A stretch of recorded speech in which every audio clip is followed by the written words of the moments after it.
Welcome to What's Up With That, a podcast too. The podcast where we explore the intriguing intersections of theology, politics, and religion, and just what's going on in the church. From deep theological discussions to the latest political debates, we dive into a variety of topics that spark curiosity and challenge conventional thinking. Whether you're a seasoned believer or just God curious, our conversations aim to inspire reflection and provoke questions.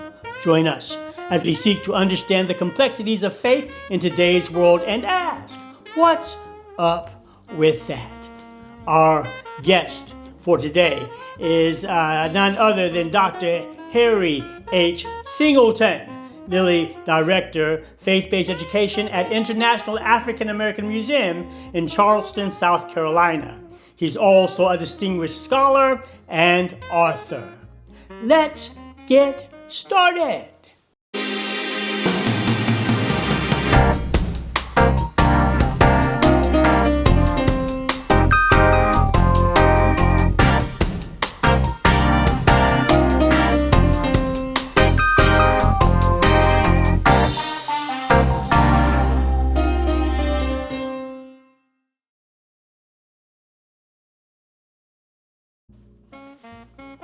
How you doing, Doctor? Everything good? Everything good, sir. Good. Everything So good, glad my brother. That's your seat. Glad to be That's the hot seat. That's the hot seat. That's the hot seat. Please be seated there. See what I can do to cool it off. You got this. You got this. So glad to have you with us, man. Oh, glad to be here, It's man. been a while. Yes, man. It Yeah. has been, man. But you also kept your promise, man. Yes. I think, I'm always saying I hate,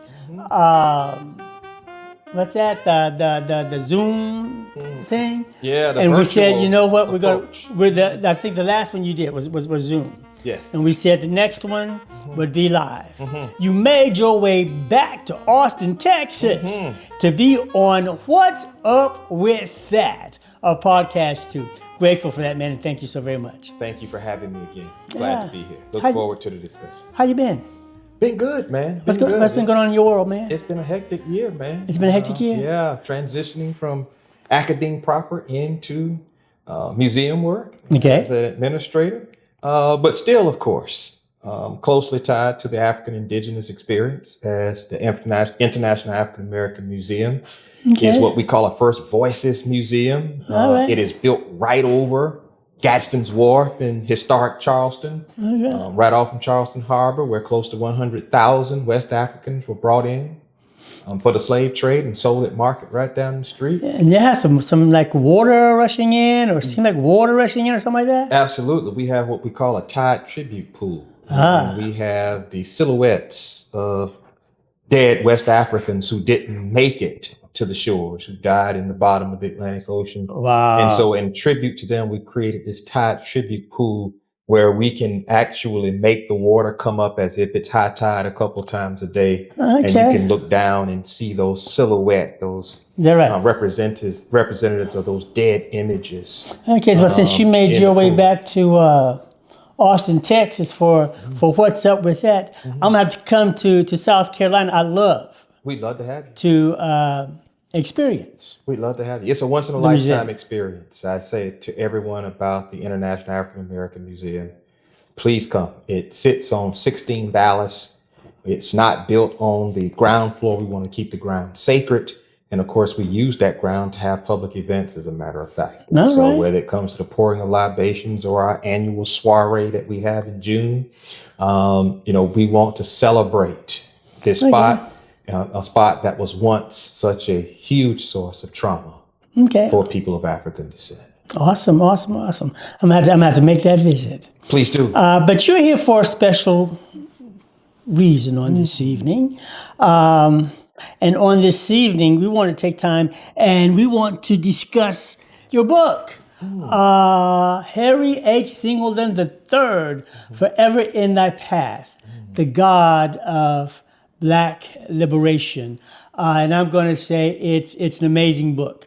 Actually, I'm going to say you are my most favorite Liberation Theologian. Oh, Okay? that's tall cotton, man. I appreciate it. Yeah, Dr. Singleton has 3 books out.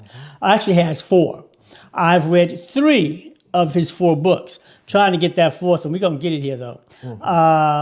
But Forever in Thy Path, The God of Black Liberation, is a tremendous read, offers some tremendous insights, and you really would want to get this and take a read. In fact, what we are doing, we are offering 3 copies of Forever in Thy Path, The God of Black Liberation, to the first 3 persons who DM me in my Facebook, through Facebook messages. And you can reach me on Facebook. It's Donald E. Brewington on Facebook. And if you reach out to me through messages, the first 3, we have 3 books that we're going to be giving away. It's a book that you want to read. It's insightful, it's intriguing, and especially in the time in which we live, with all of the chaos and all of the racism that's happening right now. And in light of how we have been talking about national Christians, or Christians from a national, or spirituality from a nationalistic perspective, this offers a new and different perspective as we engage those things spiritual and religious as Christians. So again, it's Harry H. Singleton III, Forever in Thy Path, The God of Black Liberation. Tune in, chime in, DM us, or rather comment in the comment section. And once you comment, DM us, and we'll get back with you. Again, the first 3 will receive the book. On this evening, we are here, as I said, to discuss your book, Forever in Thy Path, The God of Black Liberation. It's a piece, again, that I have found timely for this time that we are in, with white supremacist Christians and with the ideology that's being espoused and that's actually running rampant. I'm going to say across these United States of America. There is a sense that Donald J. Trump and his mob are trying to keep people of color and in their place. And I want to say especially Black folk. They've always said that stay in your place. I think Trump is trying to remind us, or trying to get us to believe that we have a place, and he's trying to keep us in our place. It's a time when people are hurting, and he's heaping hurt and pain on thousands.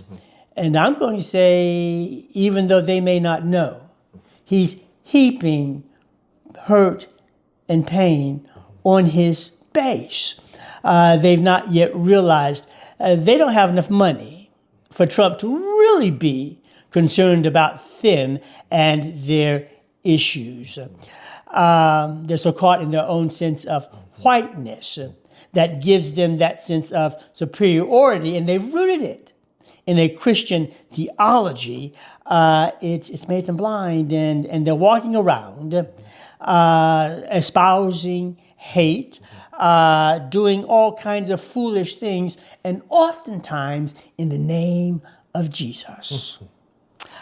I believe that your book, Forever in Thy Path, The God of Black Liberation, speaks to some of these issues and concerns. So I'd like to start right there. Why in Thy Path, a God of Black Liberation? Well, Don, the impetus for the book is, first of all, principally my latest installment of my writing project theologically. If you can recall my previous 3 works, the first one dealt with methodology in Black theology.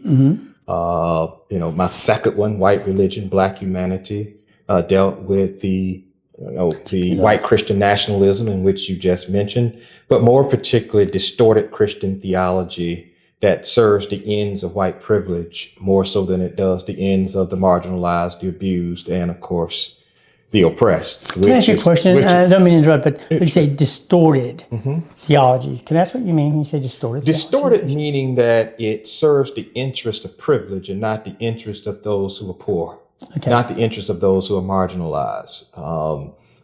Donald Trump's slogan, "Make America Great Again." And of course, those of us who are African Americans and conscious of our history want to know when that was. And he's showing us, particularly in his attempt to try to revoke the 1964 Civil Rights Act and the rest of the 1965 Voting Rights Act, that area where he thought it was great was somewhere in the 1950s and 1960s at a time of staunchly deep segregation, at a time of public racism, at a time of lynchings, at a time of castrations, at a time where Black people's public presentation to white people was one of intense fear, was one of acute trepidation, one in which due process was not a part of the interaction of Black and white people racially. And so my third book, Divine Revelation, Human Liberation, sought to show the interrelationship between God's revelation in history through Jesus Christ and, of course, God coming to a poor and despised community in first century Palestine to identify with them, to identify with their suffering, which takes us to the kernel of, in the essence of what the gospel is all about. And so I thought that as I moved to my fourth book, the time had come to write a book dealing with God and the Black liberation experience. Namely because there hadn't been a book written in the Black liberation school of thought on God in quite a number of years. James Cone wrote God of the Oppressed in 1975, which was a hallmark treatise on God and the Black experience. And of course, Major Jones wrote one in 1987, The Color of God. Other than that, no major work, to my knowledge, on God in Black theology had been written. And so I thought the time was ripe for us to go back to the source of our understanding, our worldview, as we sought to engage a resurgence of racism in this country. And why not start with God, but more particularly start with the God of Black liberation in contemporary times that manifests itself through the God of Jesus Christ in biblical revelation. So that means that you are also, because very familiar with the work of James Cone. Yes. And for me, I guess I always see Howard Thurman as one of the early, I'm gonna say Black liberation theologians, right? And with such distance between then and now, that means that you perhaps are one of the forerunners, leading scholars, theologians in the area of Black liberation theology. Yes. Yes. I thank you for that. Of course, Black liberation theology has gone through a lot of transitions since the 1970s. That we have become, more akin and attuned to the contemporary situation, which is a little different than the 60s. Although the current milieu tends to be taking us back to the 1960s. Wow. Taking it way back then, maybe even before that time, exactly. Right? And in doing so, it makes Black liberation theology more relevant. As we live in a society where there is a blatant disregard for the pain and suffering of Black people, for a sitting president to refer to a leading Black radio show host as a racist sleazebag. To lead the charge against banning Black books and to even make the statement that slavery was not that bad and Black people are making it up, to even try to remove anything pertaining to slavery from national African American museums, that receive federal funding sends a clear message that a declaration of war has been made on Black cultural strivings for freedom and self-determination.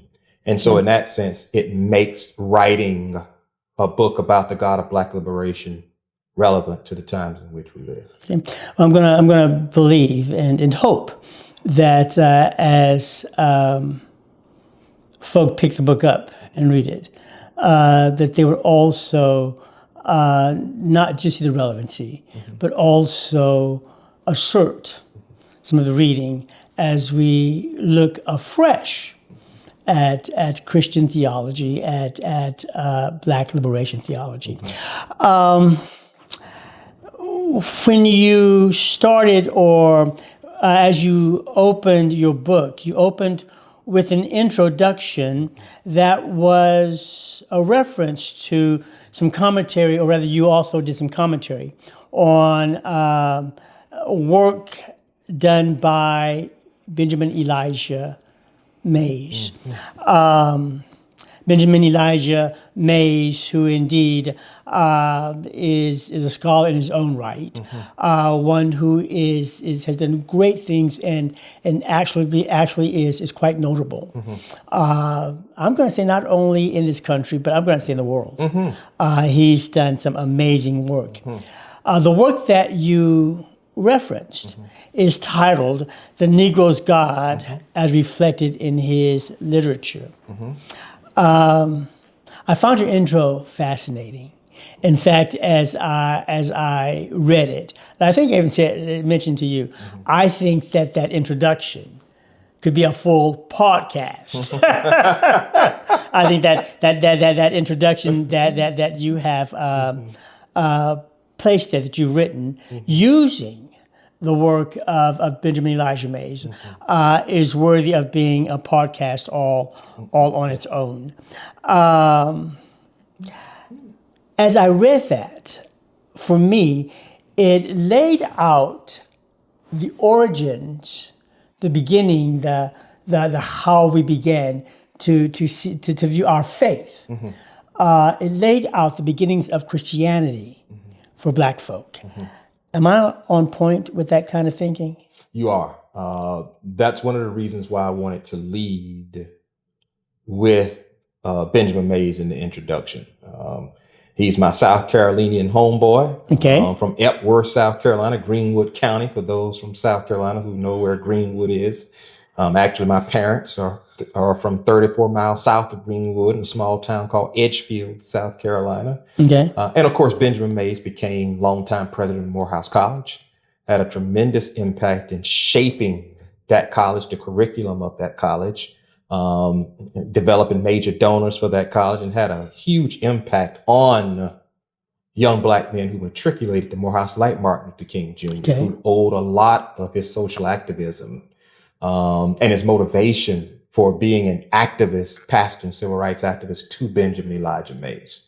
As it relates to the book, Benjamin Mays completed what we know now as the first really comprehensive study on African Americans' encounter with God since our inception here in 1619. When you say our inception here, what do you mean?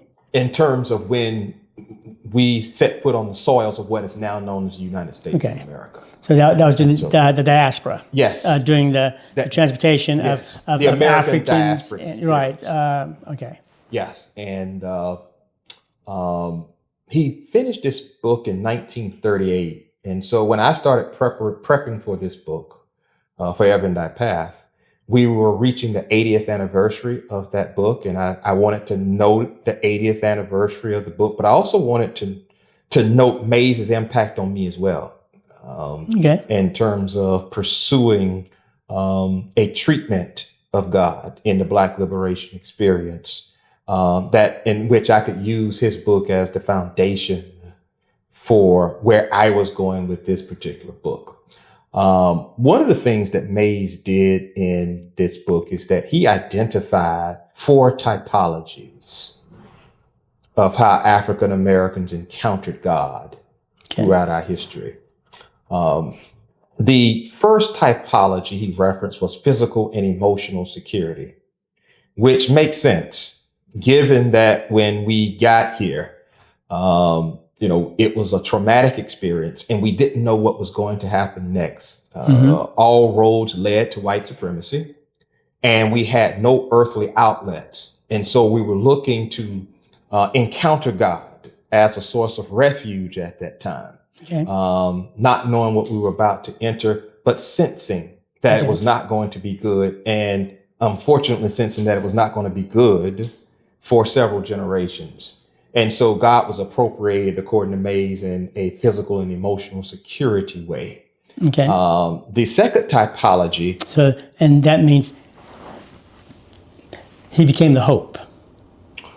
In interesting times, is that right? He became the hope, of course, and hope gives birth to faith. Okay. And so God became the hope. They're not used masculine indication of God. My mentor, womanist theologian, wow.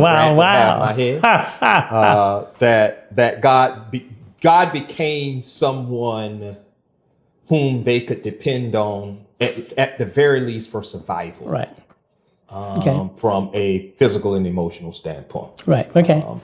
And that therein is where the hope lay. Right. That if we can continue to stay alive and not be killed, that we're hoping that one day down the road, there's something better. That our generations, even the offspring we have, will not live from the cradle to the grave as slaves. Right. That they will live in America or in a context where they will one day be free. And maybe even have a podcast with Don Brewington and Harry Sampson one day. Okay. So, but the second typology that Mays lifts up in the book is otherworldliness. Now, this is a theme that is intrinsic not only with Black faith, but with white Christian faith as well. That what distinguishes religion itself from any other phenomena is that we maintain, particularly in Christian faith, that physical death doesn't mean the end of life, but that physical death is only a phase of life. And of course, this would eventually be used. And from my reading of the book, Mays had the least amount of patience with this typology. Okay.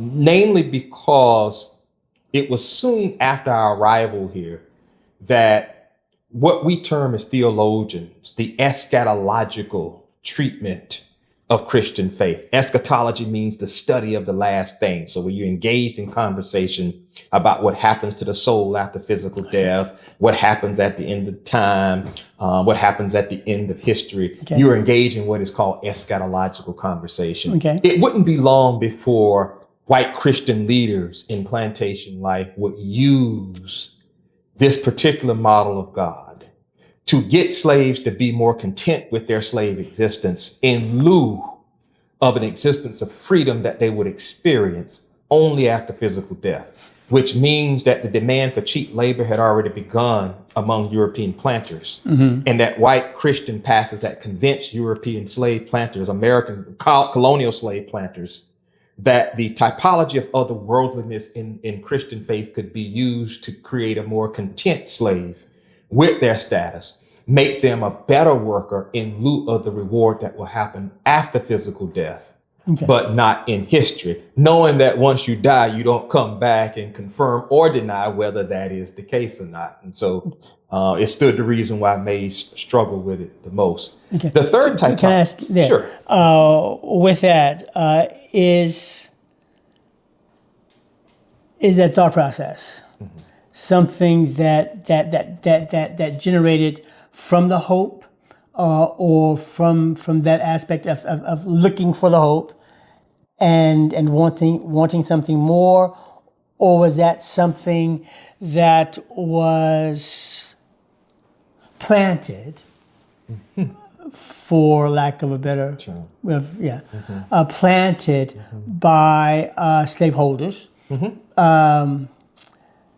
That was something then that we could hold on to say, yes, the hope is here, the hope will come, even if it's after death. Yeah, well, slaveholders were very leery about this process. It was a very slippery slope for them. They had to be convinced by white Christian ministers, white pastors, that this understanding of God would work to make them more money and make them more productive in terms of producing more slaves that will produce more and more from their labor, and they could sell more products on the market. It was strictly an economic venture for them. Theology comes in as a divine justification for creating these markets of cheap labor, using what would become African slaves as their commodities. As it relates to slaves themselves, the hope began with a freedom in this world. But as we have moved through into American life and generations lived and died not seeing that freedom, we begin more and more to appropriate in different kinds this of way. otherworldliness model, that it seemed as though that would have been, even if you couldn't confirm or deny it, that this seemed to be more plausible than a Slavocracy that was continued to move through 50 years, 75 years, 100 years, 125 years.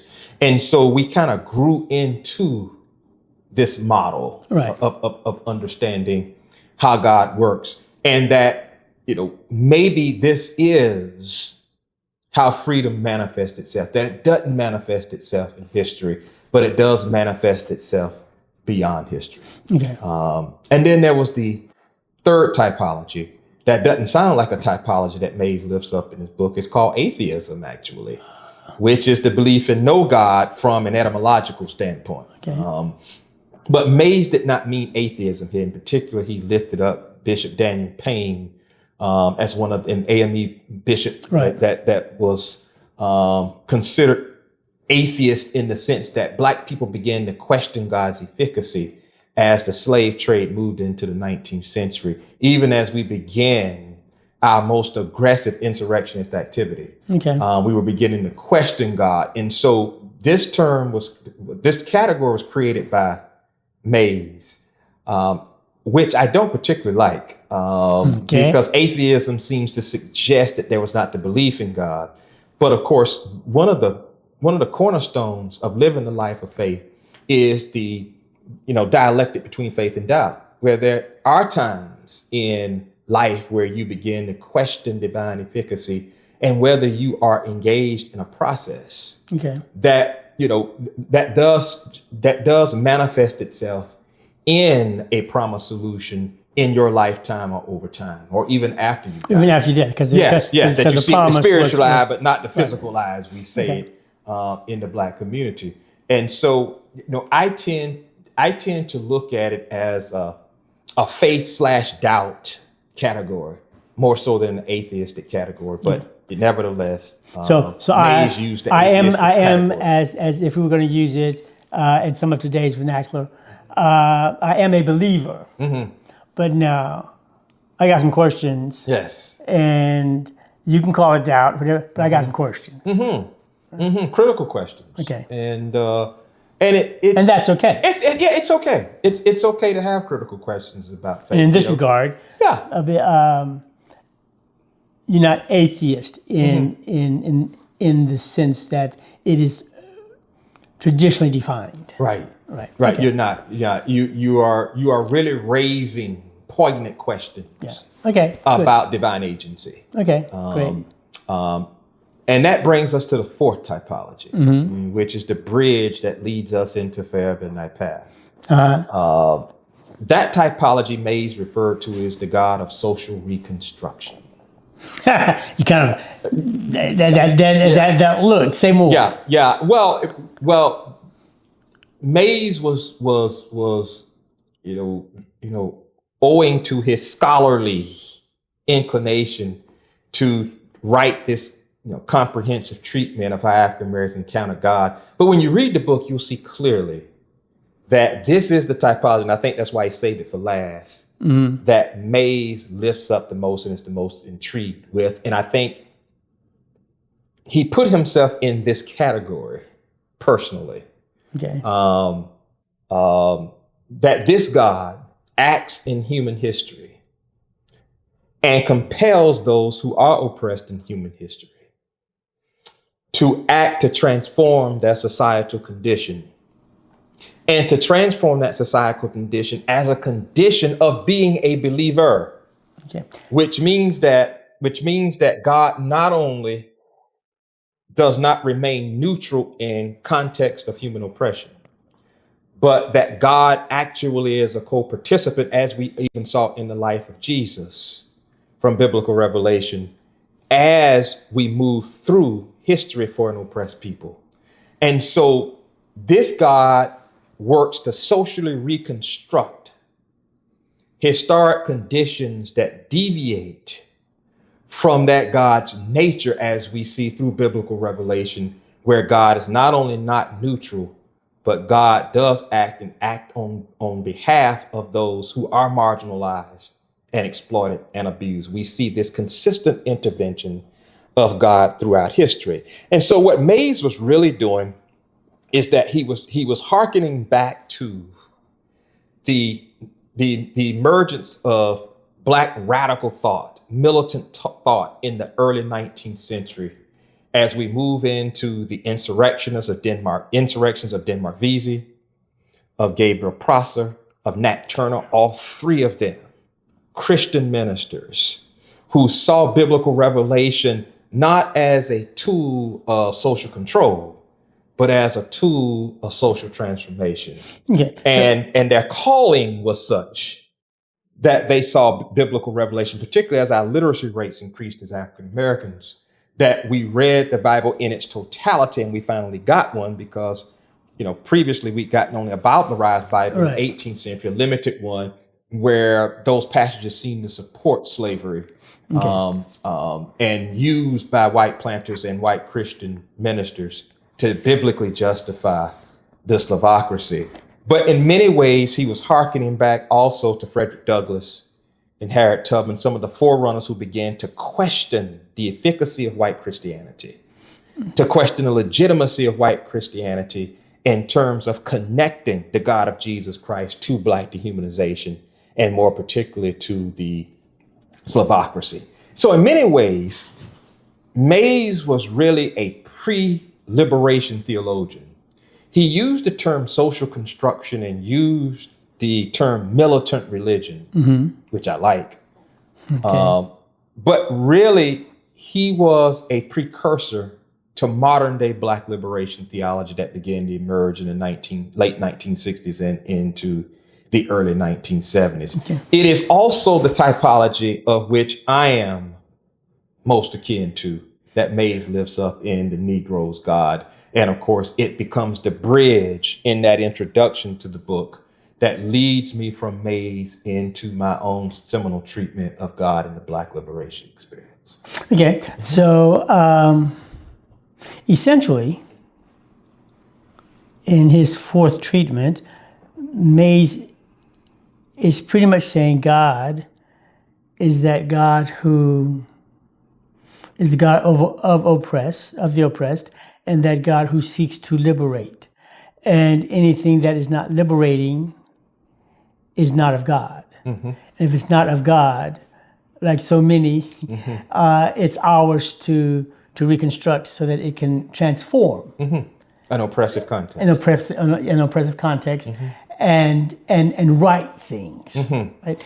And to do that, it's okay to engage in militancy or in activist kinds of things.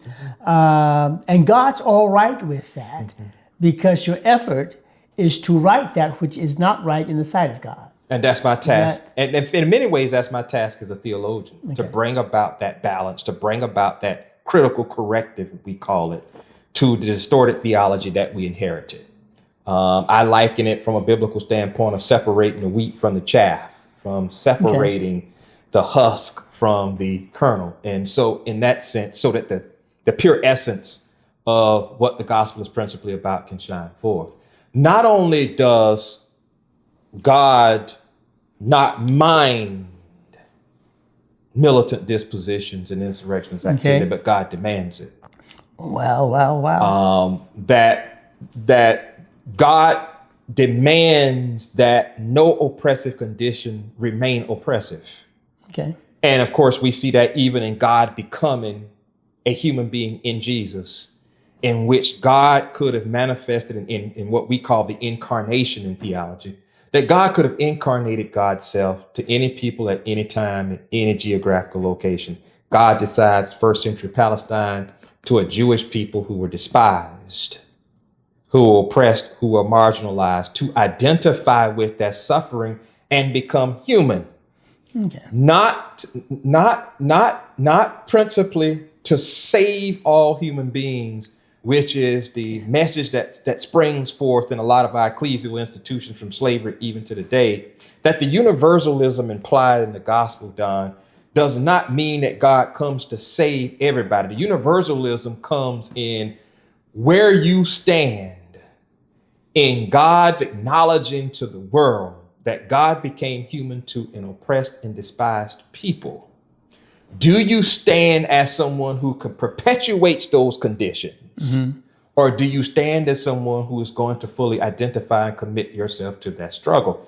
That is the universal imperative. The universal imperative is to a particular context of human oppression, not to adopting a theology of social control and maintaining that God loves everybody the same way.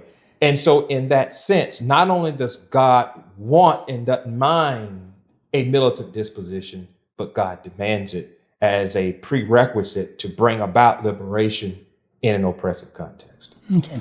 I'm going to come back to that incarnation. Yes.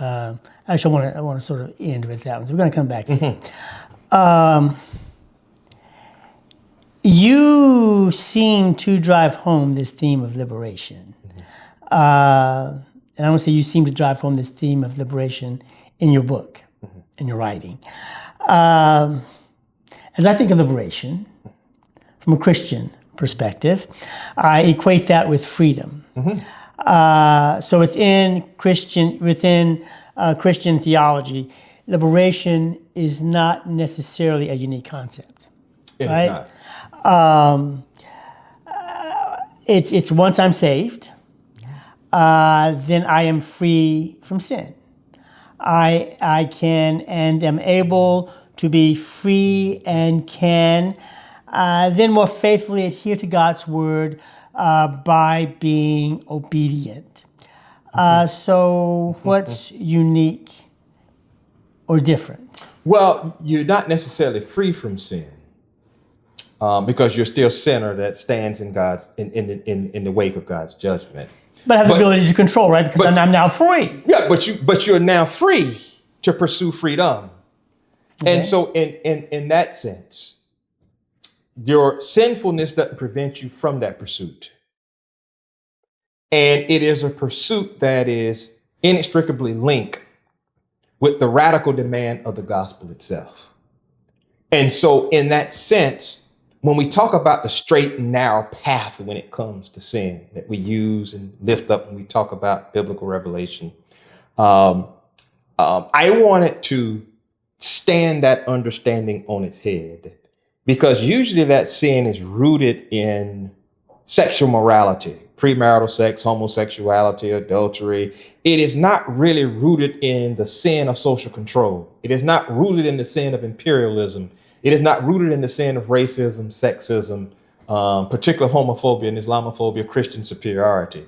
And so those are mentalities that are also sinful.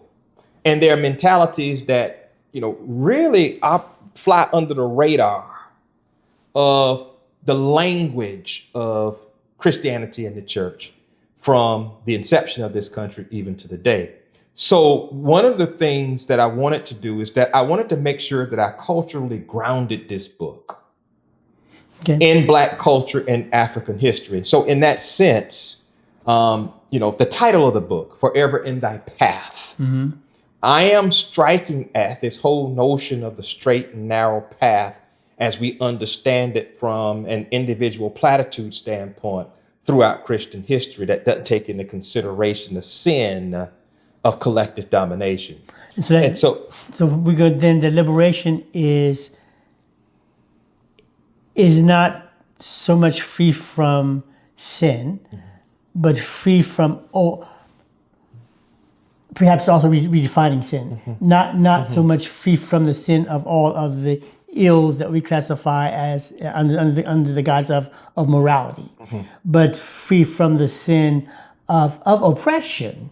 And that liberation comes then as we find ourselves doing those things that would eliminate oppressive states. Well, you have to keep in mind, too, that part of white Christian teaching the black folk during the Slavocracy is that they're rebelling against slavery is the high sin.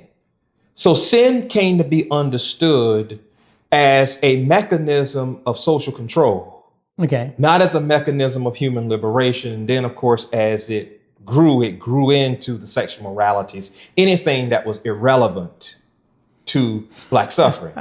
And so the language of liberation was not a part of the public discourse of the life of the church. And so one of the things that I did in titling the book For Every Night Path is I went to the third verse of Lift Every Voice, where God of our weary years, God of our silent tears, thou who is by thy might led us into the light, keep us forever in thy path. Okay. We pray. In that sense, I am grounding the title of the book, the foundation of the book, in black experience and culture.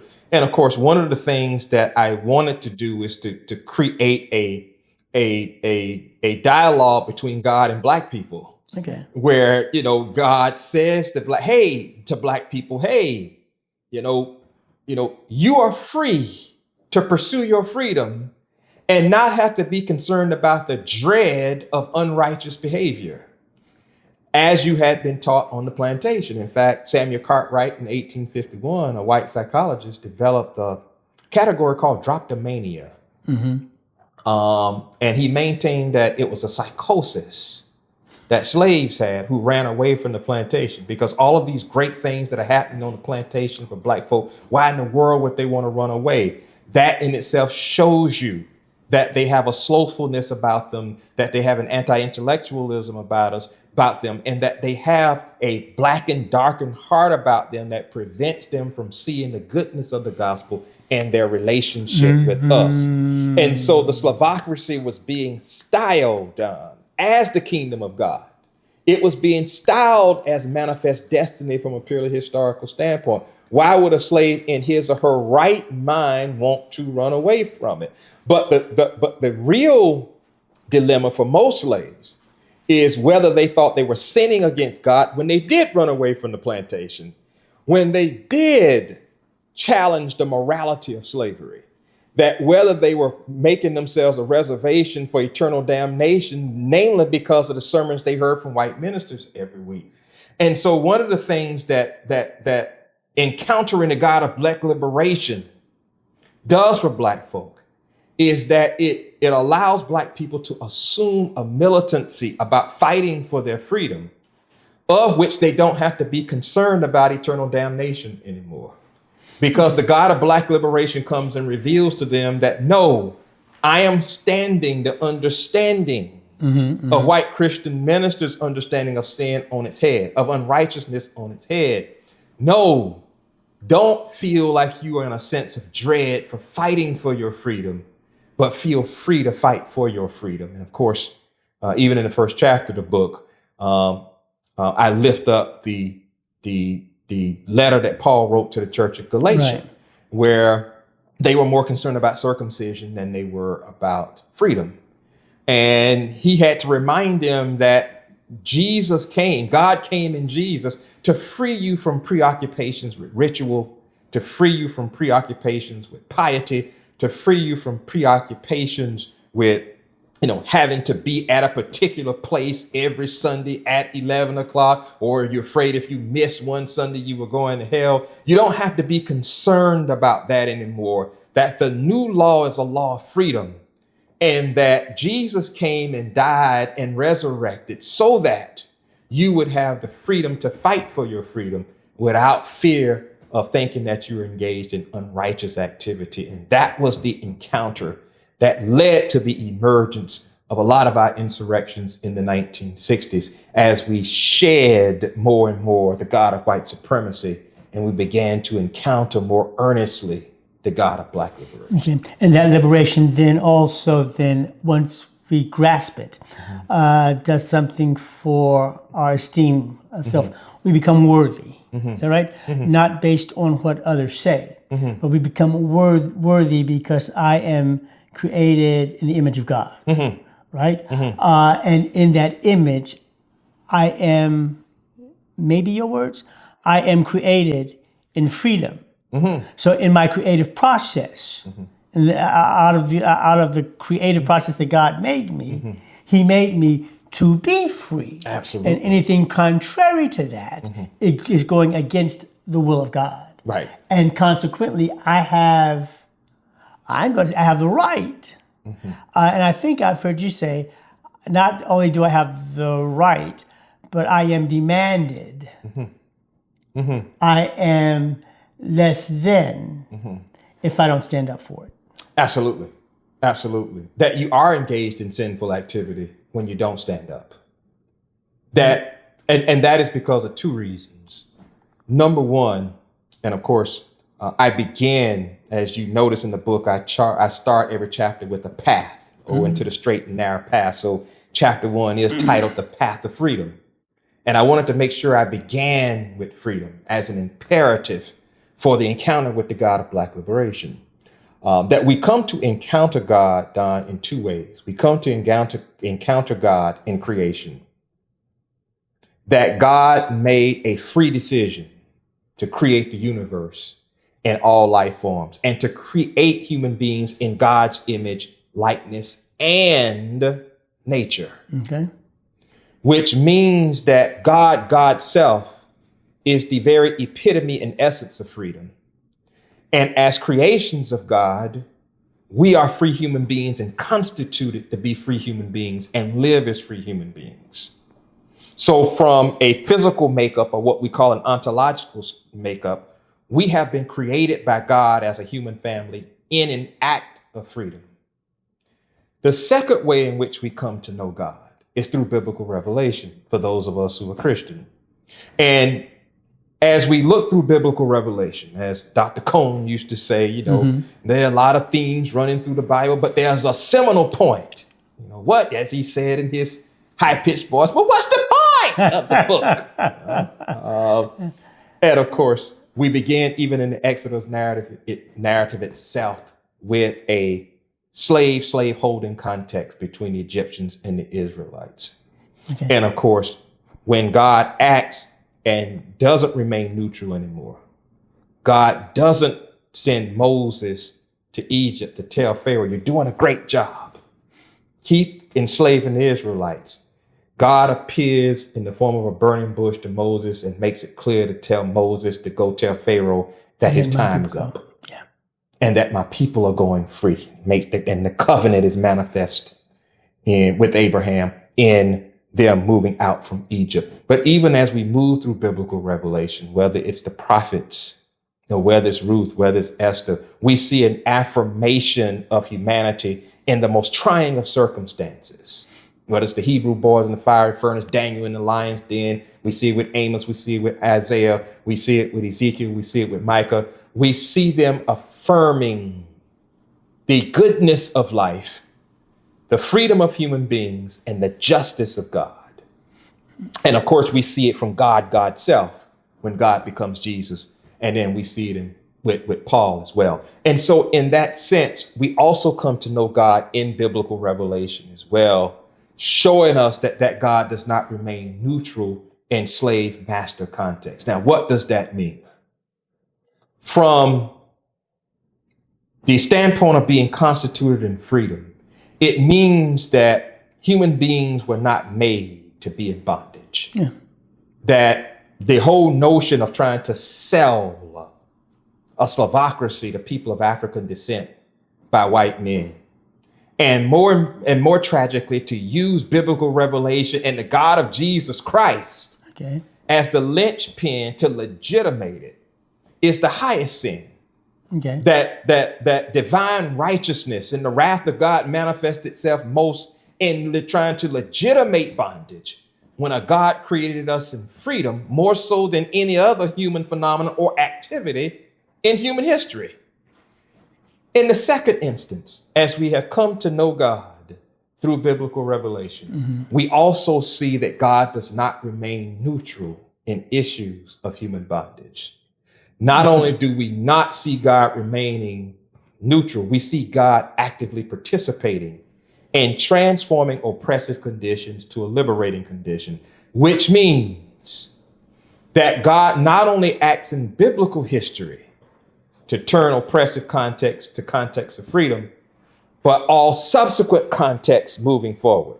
Here's where the Black Liberation Project becomes relevant. As we move through to other contexts in human history, where we see slave, slave master, where we see conditions of bondage, where we can see conditions of mistreatment of one group of human beings by another, we see God actively participating in those movements to try to change that situation and to societally transform it, to liberate it as we do. And no less, no matter how much we've been taught to think about how lowly our humanity is, precisely because it's lowly in the eyes of, in this case, white folk throughout human history, that God is actively working through us, constantly pushing us to affirm our humanity in a context where we have been told that we're non-human from our inception, even up to 2025, even with a current president trying to ban Black books and, of course, trying to remove vestiges of slavery from African-American monuments of and institutions of remembrance like museums. And so in that sense, we are dealing with a God who frees us to fight for freedom and, of course, maintain to the world that bondage is not constitutive of human creation. Okay. In this whole liberation theology, there is, and I believe you spoke to it even here, the sense that in liberation theology, in Black liberation theology, it's understanding that God created all of humanity in freedom. That's right. So in a sense, it's helping also those who are white supremacists, who seek to validate slavery, bondage, keeping folk, quote unquote, in their place, that there is a sense of liberation when they are then transformed. Is that right? So can you speak a little bit to how Black liberation theology is a theology that African Americans, that people of color, Black people, ought to, and I'm going to say must embrace, but how is it also liberating for those who are supremacists? Well, as I said earlier, too, the universal imperative of the gospel doesn't mean that you stay deeply entrenched in your theologies of social control and privilege. It means that an abandoning of that understanding. That I would think that if Jesus came back tomorrow, that Jesus would be at a Black Lives Matter march, more so than he would be at a CPAC convention with billionaires trying to figure out how to keep more of their money. That the Jesus that I read about, that what it really means is that you have to fully commit yourself and so to the transformation of the conditions of the marginalized and the exploited. Okay, and so then the liberation for those folk who had CPAC would be that they would find a new meeting and they would find new ways of, rather than oppressing, to do something to help liberate those who are oppressed. Yes.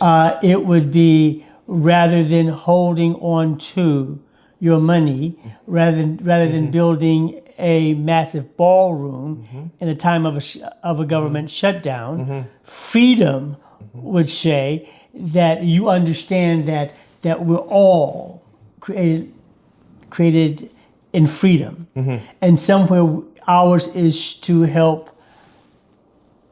advance that. Absolutely. And so then what you're doing now is you're holding folk in bondage.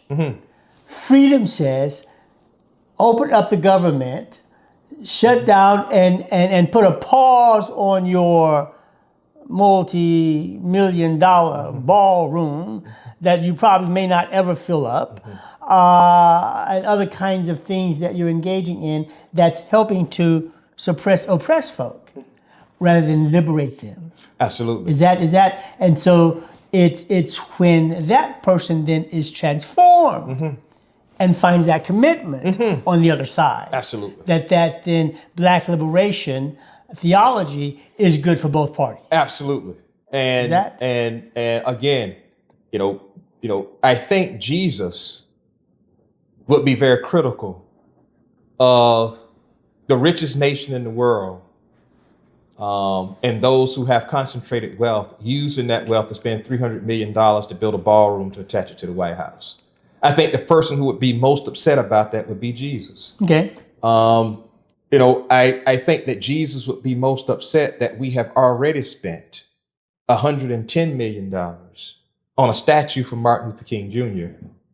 when we're looking at $500 million that could be used to enhance education, to create jobs for people who don't have them, to create better housing for people who are living in tenements, who are living in rat-infested ghettos, that it's not a wise use of wealth and of resources. But let's look at it from a historical standpoint. I mean, there have been some white men who got it. Okay. John Brown got it. People thought he was eccentric because of it, but John Brown got it. And he said, I know my people more than anybody else. I know that the only thing they understand is violence. I'm not necessarily condoning violence, but he led a successful insurrection in Missouri, was trying to lead one in Harpers Ferry, Virginia, where he was trying to arm slaves to overthrow slaveholders so that they could be free. Okay. John Brown got it. He was someone who understood, even as a white minister, who grew up in the home of a father, who, taught them the inextricable link between so-called Christian faith and the perpetuation of African slavery, that God called them to do that. And as he got older, he said, I could no longer ascribe to that. He had his aha moment. Dr. Cone called it the aha moment. Can I say? He had that aha moment when the light comes on. Oscar Schindler, if you saw the movie Schindler's List. Yes. Oscar Schindler got it, even though he was a beneficiary as a German of what was happening during the Holocaust.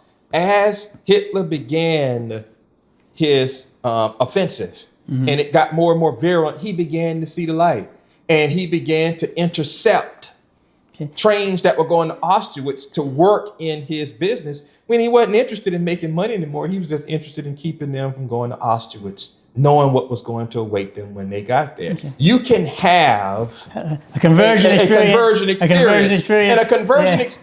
for the oppressed. Okay. That's what God calls us to, even if you are part of the privileged and bourgeois community. Okay, and that's going to lead into my next question, and maybe you can expound a little more, but let's see. Within a Christian theological context, that freedom, that liberation you talk about is very closely linked to Christian conversion. That moment that Jesus comes into your life, and I began to live solely for him. I look forward to my reward of living eternally with God in heaven. Part of me wants to say, isn't that what it means to be converted and become a believer, to become a Christian? Maybe you were sort of speaking to that, but is that what it means? Does it mean having that for the white supremacist, for those who would or could be oppressors, to have that conversion moment and say, you know what, I will stand with you to stand against white supremacy, right? Is it for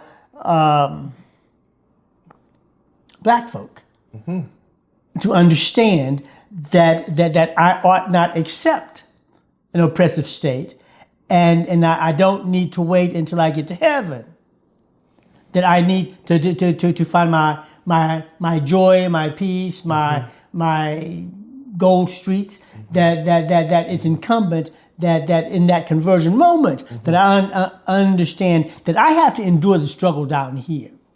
And part of my joy comes as I endure the struggle And if I'm not free, at least I can assure that my children will be free. And are you asking me whether that happens? I'm asking, is that the point of which we understand the conversion experience? Is that the point that we understand the conversion experience? And then you can say if it happens or not. Well, my biggest hope theologically and ecclesially in terms of the life of the church is for it to happen once the conversion is made initially. What do you mean? Unfortunately, it doesn't happen that way. What do you mean once conversion? The reality is that what really does us in most in Christianity, arguably, is conversion. The way we are brought into the faith. When we join our churches or decide we're going to we begin with the language. What do we say in both black and white churches when we get converted? I'm going to accept Jesus Christ as my personal Lord and Savior. Now, that seems like a benign statement on the surface, but really it is an acutely anti-liberation statement. The reason why is because when we come in to the church, most times when we are converted, even when we go through so-called new members orientation in life to church, very seldom does our conversion get intertwined and meshed intrinsically with our commitment to justice. Generally, when we convert and become a Christian and come into the church, we are given a list of prescriptions, personal prescriptions to avoid.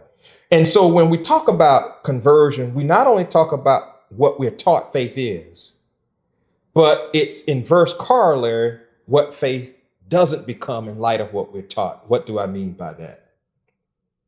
Most of the time, and in most black and white churches, we teach moral prescriptions to avoid. Stop smoking. Stop drinking. Stop having premarital sex. Stop using profanity. Come to church every Sunday. Pay your tithes. Read your Bible. Come to Bible study. Come to prayer meeting. Join the choir. What gets lost in that is that there is nothing in those prescriptions that informs a militant conversion to Christian faith. And what do you mean militant? A militant conversion in the sense that one then understands that the acceptance of Jesus Christ as your personal Lord and Savior is a call to commit your life fully to the transformation of oppressive human relationships. We don't come into the faith being taught that. We come into the faith being taught what not to do, more so than what to do. What gets lost in that is that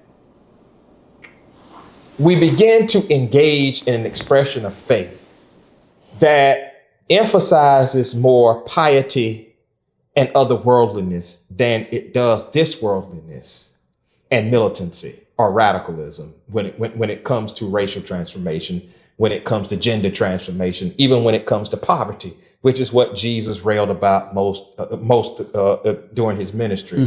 We're in other words, Don, we're not taught to be agents of liberation when we convert.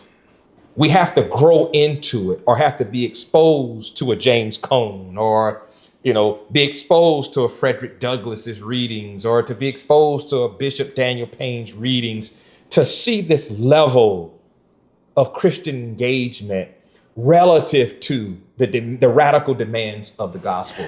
And so here's what's been dangerous about the way conversion has transpired and in many ways fallen into distortion. In the white church, because there are no prescriptions to collective change, conveniently, it enables white Christians to be Christians and racists at the same time, because racism is not addressed as a sin, with good reason. so that whites can continue to benefit from racism. It allows whites in white churches to be Christian and sexist at the same time. So even we still have the Catholic Church that won't allow women to be ordained to the priesthood, as well as many Protestant ministers, black and white. It allows in the white church for you to be a Christian and to be an imperialist at the same time. That there's no reckoning being brought to bear that you are working people in sweatshops for $1 a day so that they can produce a product and bring it to market and gain you $20 for that product, or $25 or $30 for that product. By reason, not by happenstance. Namely, so that we can claim an allegiance to God and the God of Christian faith, and at the same time, not give up these particular vices that allow us, rather than virtues, to prosper, particularly economically, particularly if we are white, if we are male, and we are wealthy. But it doesn't stop there. Conversion also is debilitating in the black church because it allows us, or what I call it gives us theological wiggle room to be both black and oppressed. That the liberation imperative does not come forth as a radical demand of what it means to become black and Christian, which is the fundamental question that should guide not only black conversion, but it should actually guide white conversion. Why? Namely because of our historic travail in America. Black humanity then becomes the litmus test of where you stand with God and where you stand with Jesus, precisely because of our historical predicament. Created by no doing of our own, created by others for economic gain. So in that sense, even though our worship services, in most instances done, are demonstratively more emotional than those in the white church, the reality is that the theology, though, the language of the songs, the sermons, the prayers, even in this age of de-radicalization, where Gaylord Wilmore argues that we lost our radical edge after the Plessy decision in 1896, moving into the 20th century, that in this de-radicalized age of black religion even, that our theological cue, the language of our songs, sermons, prayers are eerily similar to those of a white preacher downtown. And so what gets lost in both approaches to conversion is that there really is no reckoning with the language of liberation itself. No reckoning with the language of not only a conversion experience, but that for me must have two central components. It must begin with the language of human liberation. And it must have a component in it that recognizes the full humanity of black people in African culture. Because if not, you are taking another generation to forfeit the opportunity to change that dynamic relative to the way white people have historically seen the humanity of black people, and in many ways, the way black people have seen their own humanity. And so we cannot begin to talk about an authentic conversion experience, and certainly not talk about it within the context of Jesus Christ, without talking about it within the context of making sure that black humanity becomes a fundamental part, a free black humanity becomes a fundamental part of the conversion experience itself. Otherwise, we remain in distorted Christian theology, for we're engaging in language that does not allow the liberation motif to come into the conversion experience. And what happens is that this understanding of conversion becomes normative over generations. Okay, so then I think it was you, because it's been a minute since I've read Cone, I think. And maybe it was you quoting Cone, that if we're going to think theologically in the new dispensation with Jesus, that thought process has to start with black people. As in the Old Testament, that spiritual dimension started with the Israelites, an oppressed people, right? Absolutely. It was an oppressed people, and it was a deliverance, a liberation of that oppressed people, and i.e. others might benefit along the way. But yet, as we come into the new dispensation with Jesus the Christ, that real starting point in America has to be with the oppressed and those who are indeed the oppressed. And most oppressed in America would be black people. Black people. Absolutely. Right? And so if we don't start there, then we can't get to where we need to be. Right. Is that? Absolutely. And the tragedy is that it's not a new dispensation. It's just new to us. Okay. It's old, actually. As you just lifted up, God strikes a covenant with Abraham for Abraham's people. And while we are caught up in these pretensions to universalism, about the Bible being for all us, the Bible is really not about all people. Okay. So it's about oppressed people. It's about one people. Okay. It's about God's covenant with Abraham to be the God of Abraham's people. That's what the book is about. So the question is, how do I fit in to this process, to this liberation process, this historical process, this salvific process? What is this faith about? It's not about just Easter speeches and being at church Sunday morning, 11 o'clock.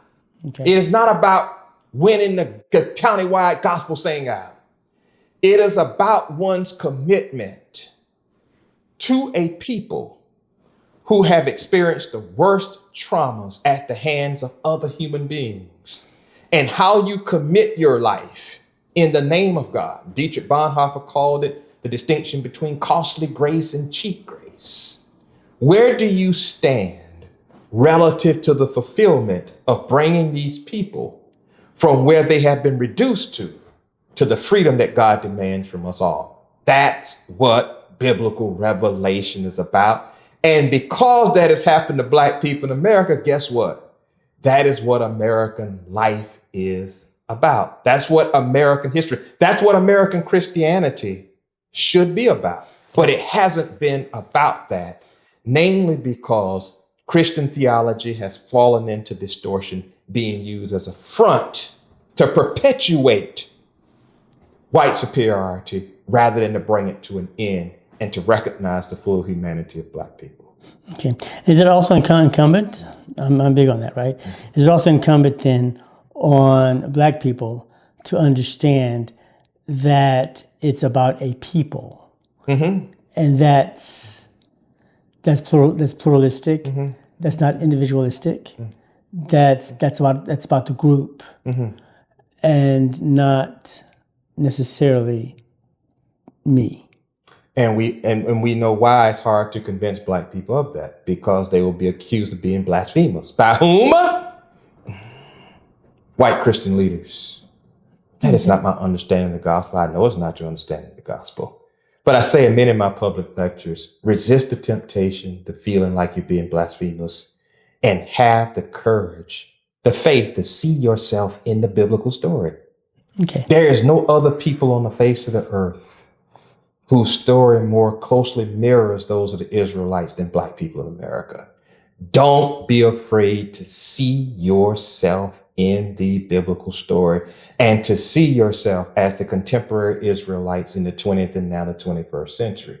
And so in that sense, that it's difficult to get black people to see it because we too have been the recipients of a theology that compels us otherwise. In fact, the origins of militant religion, as we see with Frederick Douglass, as we saw with Bishop Daniel Alexander Payne, Henry McNeil Turner, some of the other stalwarts, they were concerned about two realities. They were concerned about excoriating white ministers for linking the gospel with black enslavement and dehumanization. And they were also committed to challenging Black people to bring themselves out of the theological dungeons in which they've been placed by the prescriptions of white supremacist theology. Those two poles were the two poles that laid the foundation for a militant Black religion that heightens conscience relative not only to the liberating event, but links that heightened conscience to biblical revelation itself. Okay, so it's Bible, and we're called to walk in it, and to resist anything that would be contrary. Okay, I want to move to another question. For a moment, would like to move to your chapter 5. And perhaps we've touched a little bit, but I'm going to go there anyway. Move to chapter 5 in your book. There you talk about justice. And again, and we've mentioned some of that right now. In the United States of America, we see millions of people about to go hungry, starting yesterday. In the next coming weeks, nothing changes. We will definitely begin to see it in full force. Absolutely. Health care becomes unaffordable. Black history is being rewritten or attempting to be written out altogether. Black and brown folk are being illegally rounded up and deported, and sometimes with the approval of some Christians, right? That again, I think we've said it over and over. Absolutely. That's God's will. Yes. For America, right? Make it great again. Make it great again. And so one ought to be asking, where's the justice? In the context of Black liberation theology, what is the path to justice? And what does that look like? Well, and I'm glad you raised that question with me, particularly as we have this theological discussion. Okay. Namely because there are not a lot of theological discussions beyond Black theology where the theme of justice is ever lifted up, which is also part of the ideological distortion of white Christianity, that they want a Christianity without a justice component. And you can't have both. You can't have Christianity void of justice. Okay. But more importantly, justice for the voiceless and the marginalized. People about to be hungry, as you said, which is where, of course, in a Christian nation, the moral and ethical dilemma is accentuated even more so. Because if we are a Christian nation, they should be our first priority, not our last priority. And then to double down on it and to say that they're poor simply because they want to be, or they're going hungry simply because they want to be, doesn't take into consideration that for those of them who do have jobs, you pay them so little. Yes. You don't want to raise the minimum wage. You haven't done it in 20 years. That they need some supplementary assistance to feed their families and to keep a decent or halfway decent roof over their heads while you make hundreds of millions and even billions of dollars a year. And so where is the justice in that in the richest nation in the world, in a Christian nation? That relationship, that unfavorable, that sinful relationship has to continue to be lifted up as being sinful. And so in that sense, when we talk about justice, particularly as we look at the African-American sojourn in America, we have had to have a crucial and painstaking walk through American system of jurisprudence, namely because when we talk about justice theologically, we have to talk about divine law over and against national law. We always have to when it comes to justice. And yet in the richest country in the world that's supposed to be a Christian nation, we're dealing with a legacy of slavery. We're dealing with a legacy of disenfranchisement.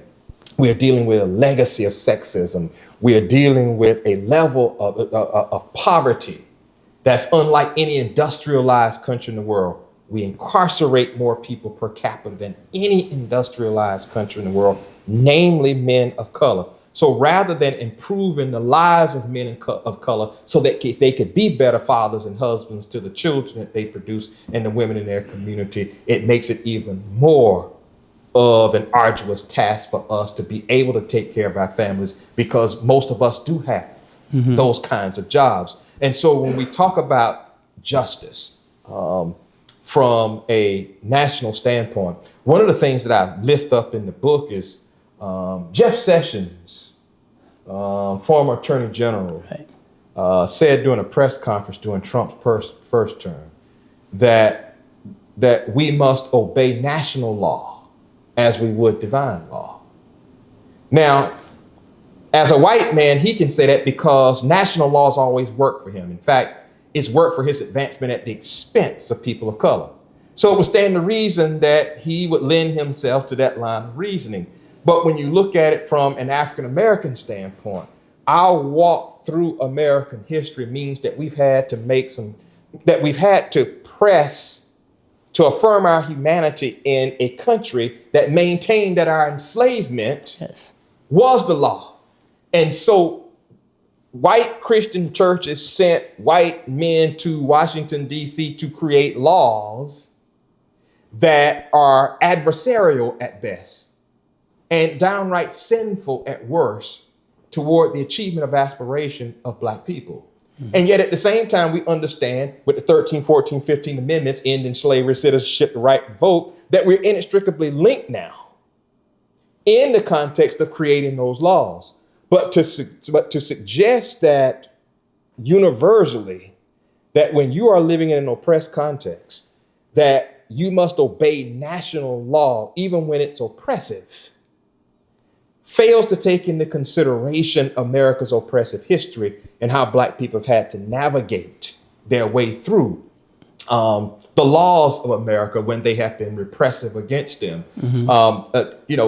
One of the things that we tend to forget, Don, is that Dr. King wrote his letter from a Birmingham jail in response to a group of white ministers who put an ad in the Birmingham paper saying that his presence in Birmingham as a civil rights activist, his presence in Birmingham was ungodly and it was anti-Christian. That for these white ministers, they could not dovetail or chime Christian pastoral activity with public demonstrations. And they said to him that while they agree that the conditions are not what they should be, that his presence made it worse and that he should leave Birmingham. And in that letter, he responded to them by saying that, I wish you were just as upset about the conditions that created the protests than you are about the protests themselves. And so we cannot talk about justice in an oppressive country without the right to demonstrate, or as Dr. King said, the right to protest for right. And so in that sense, the nation would never know, but more particularly, most white Americans would never know why and how the Black community feels the way that it feels, if not for those demonstrations, because they are so deeply influenced by their own news outlets who are going to really paint a rosy picture of America. And that's one of the reasons why they are far more patriotic publicly than Black people are, because they have not had the experiences of Black people with the law and with racism itself. But for Black people who have had those experiences, the right to protest for right is the cornerstone of justice, not only for the future of America, but that because justice has salvific and liberating dimensions to it, it becomes the basis by which we come to reshape and reorder just what is meant by the kingdom of God itself. And that's why justice is very important, because it is the foundation of the house of the kingdom of God. That we started this country with white ministers maintaining that slavery, that the slavocracy was the manifestation of the kingdom of God. Anybody who tries to topple the institution is engaged in sinful activity. And we have been working particularly the cornerstone with justice, laying the foundation of a new house, a new way, as we would say biblically, that Jesus comes to bring this new covenant, that we are trying to create a new house that is founded in justice and grounded in justice, so that we can reshape theologically just what it means to realize the kingdom of God, not just in its otherworldly dimension, but to shape it in its this worldly dimension as well. That is the meaning of liberation and the meaning of justice as it relates to the Black liberation perspective. And so that sounds like that means that sometimes that you've got to engage in the struggle. That liberation can come at a cost. No struggle, no progress. Okay, it can come at a cost. And if we don't, then we're not standing for justice. Yes. And it's going to be a struggle because we're going to get backlash. There's always backlash to maintain the status quo. Always backlash to maintain the existing situation. And it's ours then to stand and push forward, drive forward, run forward, beat our way forward if necessary. Yes. And of course, and our inspiration, of course, is the Christ event. That physical death, physical longevity is not guaranteed. We saw it with Bonhoeffer. We saw it with Malcolm X. We saw it with King. We saw it with Jesus. That physical longevity is not necessarily something that, that we inherit. It's bequeathed to all of us. Yeah. That sometimes we live what in our eyes would be a premature death. And we die a premature death in the cause for justice. And of course, that's why the resurrection is so powerful, because it was God's way of showing the brokers of the world that you may be able to kill the physical body, but you'll never be able to destroy the eternal movement from oppression to liberation, because it is as eternal as God's self. And so what we don't understand, even as Black and white Christians today, is the deeper meaning of the resurrection. We shout about it on Sundays and say, thank you, Jesus, for doing it 2,000 years ago. That means we don't have to do it today. No, that's bad theology. Okay. The reality is that Jesus was not coming to give us to give us an event. Jesus was coming to give us a paradigm. God was coming to give us a paradigm that at the end of the day, that we're all going to die physically, individually. But the Christ event shows us God's commitment to making sure that the liberating event happens in history, even if it means physical death in the current situation, so that it can be realized in the future generation. That history then becomes the venue of the kingdom, that the coming kingdom becomes the nemesis of history, that it transforms history, stands it on its head. It is no longer the venue of continued human oppression. It is the venue where human liberation is realized. And because of humanity, that's a continuous process. And a victorious process. Now, we do shout about that on Sunday. That it's going to happen. It's going to happen. And it is going to happen. It is going to happen. And it's going to happen in history, not beyond history. It's going to happen. That's the faith, that it's going to happen. And that the resurrection, that's why we say there's plenty of room at the base of the cross. Okay. That the resurrection commits us to the base of the cross, knowing that we will resurrect from an oppressed existence to a liberating existence. In the here and now. Yes. Okay. I think you've done my last question, man. I think that's a good foundation. The hope is in liberation theology. The hope is in Black liberation theology. The hope is in that theology to understand that conversion is understanding liberation. The freedom that we were created with. Yes. That we ought to have throughout our lifetime. That our kids ought to have, and it ought to be continuous. It's the journey, it's the victory, and it's the salvation. And I'm going to say for all of humanity. Absolutely. Right? Because that created in freedom, Black people, and it's directed because we have been, in America, the most oppressed. It's a starting point. Yes. But liberation for all people, because God made all of us in freedom. Absolutely. Thank you, man. Man, it's been my pleasure. Thank you for educating us. It's been my pleasure. And I'm going to say again, you got to get the book. Thank you for the book. You got me reading, Doc. I think I've stayed. I think a couple of summers ago during pandemic, was a part of a workshop, and did some reading, Cone and others. But at that time, I did not know Harry H. Singleton and not familiar with his work. You're doing some good work. Thank you. It's thought-provoking. It's enlightening. It's revelatory. It's something that we need. And it's something that we need especially today. It's not something that's crazy, otherworldly. It's something that's pertinent to us as Black people, as we find ourselves engaged in a racist country, white supremacy, and white supremacy in the church. How do we counter that? And how do we counter it being authentic and true to ourselves? Yes. I think this is the way to do it. Harry H. Singleton III, forever in thy path, the God of Black liberation. Where if folk wanted to buy this, where could they get it? Well, it's published by Orbis Books, ORBIS.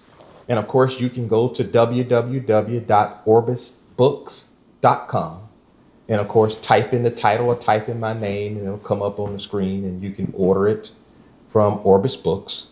Or you can go to Amazon. All 4 of my books are on Amazon. And so you punch in my name and the titles ought to come up. And you should be able to get them at both of those places. Also, you can go to my webpage, www.harrysingleton.com. And of course, all 4 of my books come across after you get past the initial introduction page and click in and go into my actual webpage.